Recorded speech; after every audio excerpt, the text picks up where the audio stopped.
Қайырлы таң, қыздар, қалдарыңыз қалай, жақсыздар ма?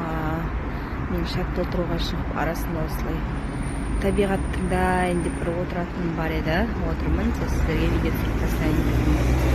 Кеше мазам болмай қалды ма, әлде бір түрлі бір сорпа ішкімге ойым бұзылып, кеше сондай болдым.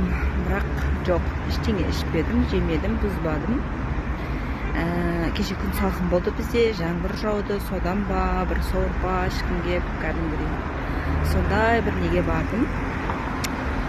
Сосын бүгін азанда тұрып ерте тамақ ішіп алып барып шықтым шатта тұруға.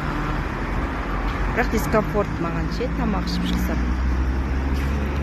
Ойлаған жеріме дейін бара алмай қалам, ауырлап қалам, кішкене аш қарындағыдай емес. Мейлен, бірақ сонда да ішіп шықтым. Ас болсын, бүгін бізде 6-шы подкаптың 3-ші күні тамақтану күні.